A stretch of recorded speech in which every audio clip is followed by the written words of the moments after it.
Alhamdulillah, luar biasa. Allahu Akbar. Semuanya semangat ya. Nah, sebelum kita memulai pembelajaran terlebih dahulu, kita akan berdoa ya. Untuk ketua kelasnya, Mbak Prima, bisa dipimpin ya teman-temannya untuk berdoa.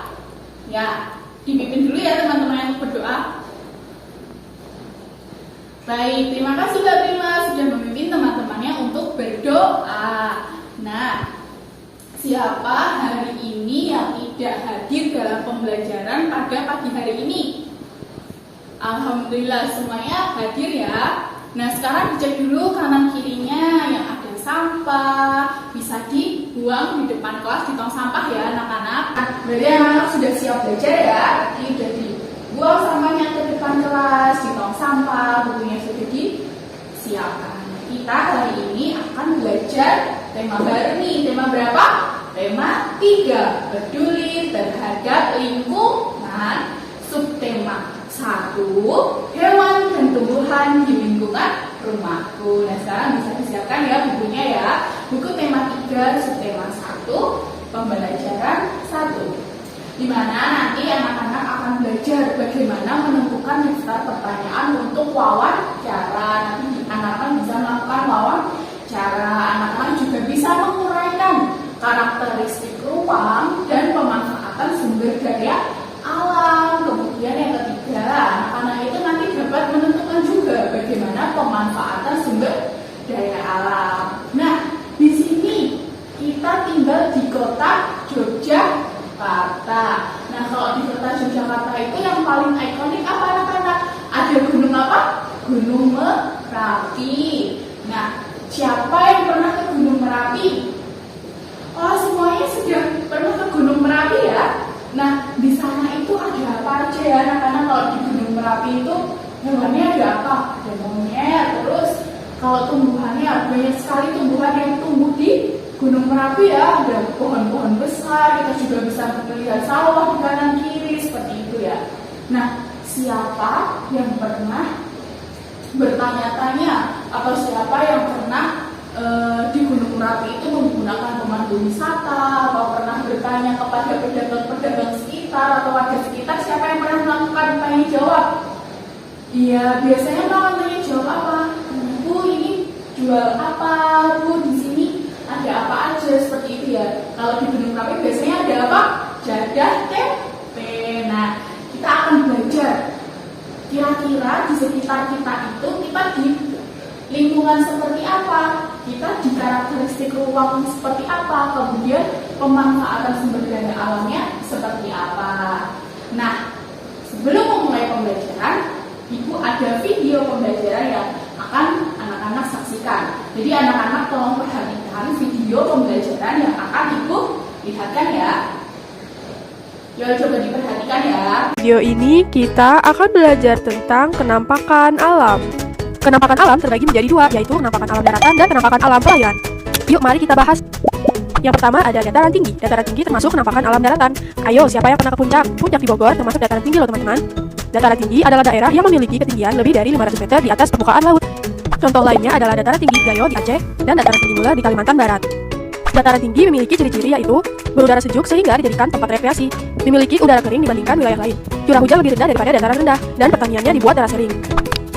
Dataran tinggi menghasilkan beragam sumber daya alam loh teman-teman, diantaranya adalah teh, kopi, karet, susu sapi perah, stroberi, dan masih banyak lagi.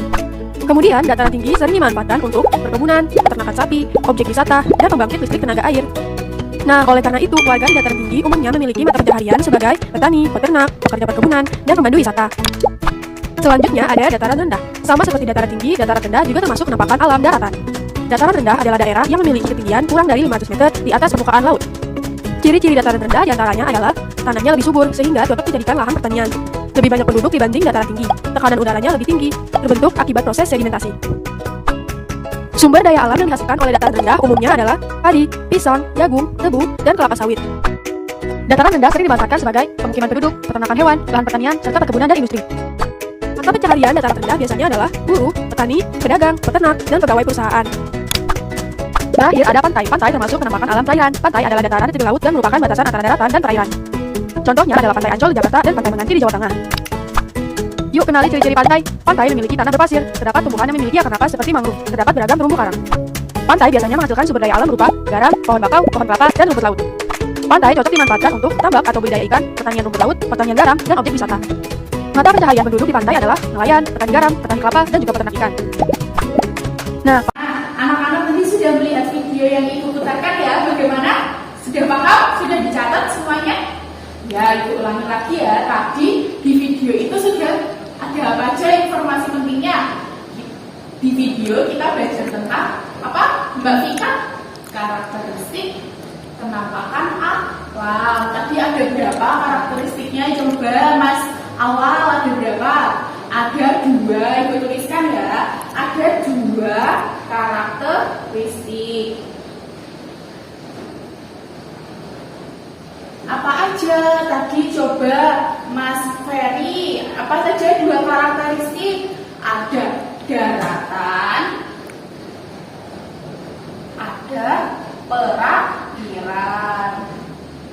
Kemudian kalau daratan tadi apa? Coba Mas Zaki, coba daratan apa? Dibagi menjadi dataran tinggi dan dataran rendah. Coba sekarang Mbak Tirin, kalau perairan apa? Tadi yang di video pantai. Nah, video sudah belajar ini ya. Nah, tadi di video tadi dijelaskan apa ciri-cirinya, apa pemanfaatannya, terus bagaimana mata pencaharian penduduk sekitarnya, apa saja sumber daya alamnya. Nah, sekarang dataran tinggi. Tadi sumber daya alamnya apa aja? Ada kopi, ada teh, dan lain sebagainya. Terus manfaatnya apa? Kita bisa melakukan peternakan sapi. Kemudian ada juga kita jadi pemandu wisata karena di sana ada objek-objek wisata. Nah, mata pencaharian penduduknya biasanya apa? Jadi petani sayur, petani kopi, petani teh, kemudian pemilik perkebunan, terus ada juga yang membuka villa, penjaga villa, terus ada pemandu wisata dan banyak sekali ya. Kalau dataran rendah ini Yogyakarta ini masuk ke dataran rendah atau dataran tinggi? Dataran rendah. Nah, contohnya apa? Dataran rendah itu ciri-ciri khasnya apa? Banyak penduduknya, banyak sekali padat penduduk untuk pemukiman. Jadi banyak sekali seperti untuk lahan-lahan industri. Kemudian ada juga untuk peternakan juga bisa. Terus pertanian yang sawah-sawah itu juga bisa. Nah, di dataran rendah ini biasanya mata pencahariannya apa? Ada sebagai buruh, ada sebagai petani, dan lain sebagainya. Nah, yang terakhir tadi apa coba? Pantai. Pantai itu yang memisahkan antara dataran dengan lautan, di mana biasanya kita bisa menemukan banyak ikan, terumbu karang, rumput laut, kemudian apa aja? Ada garam. Jadi mata pencahariannya bisa menjadi apa kalau seperti itu? Iya benar, menjadi nelayan. Kemudian apa? Petani garam, benar. Terus ada pemandu wisata, penjual souvenir, dan lain sebagainya ya. Nah, di sini anak-anak sudah tahu ya, terdapat 3 karakteristik penampakan alam. Ada dataran tinggi, dataran rendah, dan pantai. Nah, di sini anak-anak coba tuliskan anak-anak itu tinggal di dataran tinggi, dataran rendah, atau pantai. Kemudian pemanfaatan sumber daya alamnya itu apa aja. Kemudian mata pencaharian masyarakat sekitar itu seperti apa. Coba dituliskan ya. Ibu beri waktu 2 menit. Nah, anak-anak tadi sudah menuliskan karakteristik sumber daya alam yang ada di lingkungannya masing-masing ya. Sekarang coba Mbak Siti bisa dituliskan ya, apa aja yang sudah dituliskan bisa dibacakan. Iya, Mbak Siti sudah menuliskan kalau dia tinggal di daerah Sleman, kemudian karakteristiknya dataran rendah, kemudian pemanfaatan sumber daya alamnya ada apa? Ada banyak salak yang ada di daerah Tugri. Kemudian apa sih tadi Mbak mata pencahariannya, ada petani salak, penjual salak, dan ada pemandu wisata untuk perkebunan salak. Nah, jadi anak-anak sudah tahu semua ya bagaimana karakteristik alam yang ada di lingkungan kita masing-masing ya. Nah, selanjutnya di sini Ibu ada gambar. Coba anak-anak bisa lihat gambar yang ada di sini ya. Nah, gambar apa yang sudah anak-anak lihat yang ada yang Ibu jelaskan tadi, yang Ibu tunjukkan tadi? Ya, gambar petani padi. Nah, biasanya kita bisa mencari padi atau melihat padi itu di mana? Di sawah. Terus siapa yang orang tuanya atau kakek neneknya menjadi petani? Wah, banyak sekali ya yang kakek neneknya menjadi petani. Nah, bagaimana ya cara untuk menanam padi itu? Ada yang tahu? Bagaimana cara untuk menanam padi? Ada yang tahu tidak? Iya, benar Mbak Prima, menanam padi itu dari bibitnya, kemudian dipindah ke sawah, kemudian ditunggu sampai tumbuh padinya. Ketika sudah tumbuh padi, tanamannya akan merunduk. Nah, kira-kira manfaat padi untuk kita semua itu apa ya anak-anak? Iya, sebagai makanan pokok orang Indonesia, karena orang Indonesia itu memakan nasi yang berasal dari padi, itu dari padinya, kemudian dari tumbuhannya itu bisa menjadi makanan sapi dan lain sebagainya. Nah, coba sekarang anak-anak tuliskan manfaat dari tanaman padi yang anak-anak ketahui ya. Baik, semuanya sudah menuliskan manfaat dari tanaman padi yang sudah dijelaskan dan ada ilmunya sendiri dari anak-anak. Iya, tadi apa aja? Untuk kebutuhan pokok, sebagai makanan pokok, sebagai makanan sapi, tanamannya, kemudian sekam padinya bisa untuk pupuk dan lain sebagainya. Nah, tadi sudah menuliskan ya manfaat padi apa aja. Kita sekarang akan melihat gambar lagi. Tadi ada melihat petani padi. Nah, kalau ini gambar apa anak-anak? Ya, gambar orang sedang wawancara. Ada berapa orang di gambar? Ada 2 orang. Nah, kira-kira kalau dalam bahasa Indonesia itu 2 orang ini disebut dengan apa ya? Dan kegiatan apa ya? Kegiatannya wawancara, kegiatan tanya jawab, kemudian ada 2 orang, kira-kira yang bertanya yang mana, kemudian yang menjawab yang mana? Ada yang tahu? Kita akan belajar mengenai kegiatan wawancara. Nah, dalam melakukan kegiatan wawancara itu, kita harus menentukan bagaimana daftar pertanyaan yang baik, bagaimana menentukan daftar pertanyaan yang benar. Ini anak-anak masih ingat ya? Apa aja kata tanya? Apa aja coba? Apa, siapa, di mana, bagaimana, kemudian kapan dan sebagainya lagi ya.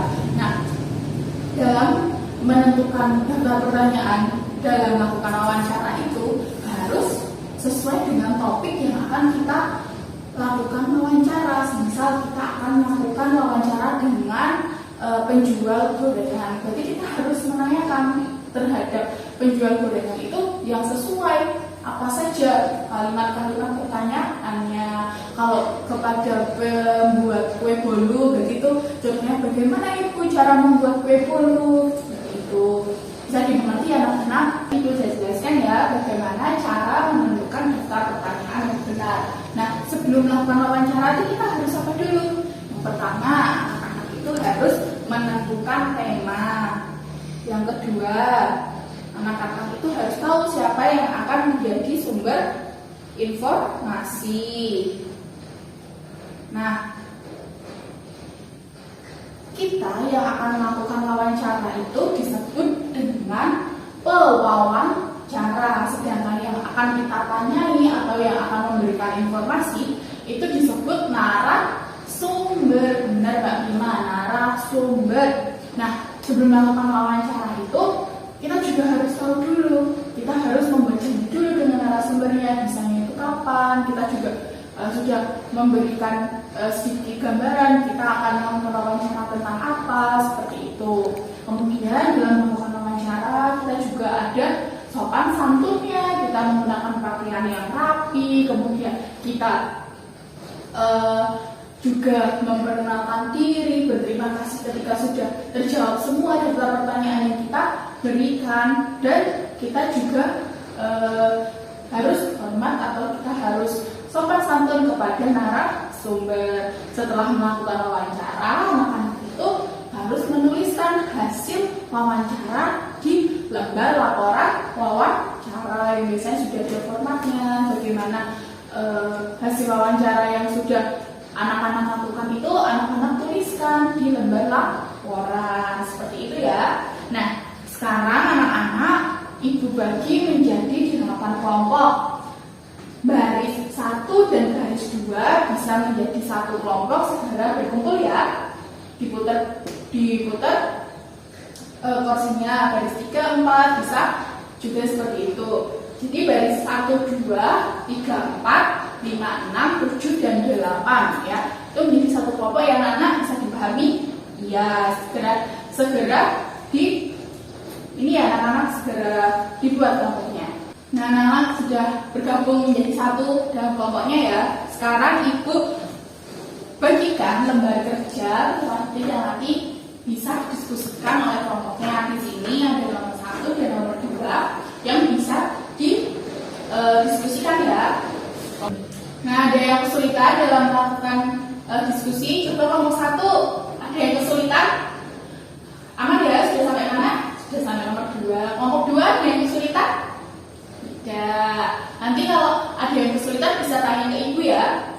Ibu akan berjalan mengelilingi kelompok untuk mengetahui sampai mana anak-anak mengerjakannya ya. Kelompok siapa yang sudah selesai berdiskusi?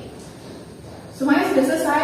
Oke, sekarang perwakilan satu kelompok atau semua maju ke depan untuk mempresentasikan hasil diskusinya ya. Dimulai dari kelompok 1 bisa mempresentasikan hasil diskusinya di depan kelas. Kemudian anak-anaknya di belakang bisa melihat, mendengarkan, dan memperhatikan kelompok 1 yang sedang berpresentasi ya. Oke, sekarang kelompok 1 bisa maju ke depan ya untuk mempresentasikan hasil diskusinya. Semuanya sudah presentasi, jawabannya semuanya sudah hampir benar ya. Nah, di sini di nomor 3 itu anak-anak diminta untuk melakukan wawancara sebagai tugas individu. Jadi nanti anak-anak menentukan daftar pertanyaannya, kemudian melakukan wawancara, kemudian bebas mau melakukan wawancara apa saja dengan siapa saja, mengenai apa saja. Yang penting nanti ada daftar pertanyaannya, ada hasil wawancaranya, anak-anak membuat video bagaimana melakukan wawancara, kemudian menuliskan hasil wawancaranya di laporan hasil wawancara yang ibu sudah bagikan ya. Nah, sudah dipahami ya anak-anak untuk tugas penugasan pada pagi hari ini? Ya, itu tugas individu, benar Mbak Prima, itu tugas individu. Nah, kita hari ini sudah belajar tentang apa saja? Tentang karakteristik ruang. Ada apa? Dataran tinggi, dataran rendah, kemudian ada apa Mbak Ririn? Pantai. Kemudian kita ada pemanfaatan sumber daya alam yang salah satunya apa tadi? Kita padi. Kemudian kita tadi juga sudah menentukan apa? Daftar pertanyaan untuk melakukan wawancara. Nah, anak-anak pada ini ditanyakan dalam materi hari ini. Alhamdulillah semuanya sudah paham ya. Jadi kita tadi sudah belajar mengenai itu. Dataran tinggi itu tadi pemanfaatannya sangat banyak. Ada teh, ada kopi, kemudian mata pencahariannya juga sangat banyak. Karakteristik alam dari ketiga karakteristik ruang ini memiliki ciri-ciri yang berbeda. Mata pencahariannya juga berbeda-beda, sumber daya alamnya juga berbeda-beda. Padi tadi cara menanamnya juga sudah kita ketahui, kemudian kita juga sudah menentukan daftar pertanyaan yang baik itu seperti apa, menggunakannya seperti apa, bagaimana melakukan wawancara dengan baik itu seperti apa. Nah, anak sudah mengetahui ya. Nah, karena anak sudah mengetahui, tidak ada yang ditanyakan, anak-anak juga sudah ibu berikan penugasan untuk membuat video. Anak-anak bisa menjawab soal yang akan ibu berikan hari ini ya. Baik, ibu berikan soal evaluasi kegiatan pada hari ini. Soalnya ada beberapa soal yang akan anak-anak kerjakan ya. Nah, sekarang ibu dikerjakan terlebih dahulu ya. Ibu akan berputar untuk melihat, tidak boleh ada yang mencontek. Bisa dikumpulkan ya untuk soalnya karena kumpulkan terlebih dahulu ya. Nah, Ibu sudah membawa soal evaluasinya. Ibu akan menilai terlebih dahulu ya untuk soal evaluasi yang anak-anak kerjakan. Anak-anak bisa mempersiapkan diri untuk pulang. Bukunya bisa dikemas terlebih dahulu ya.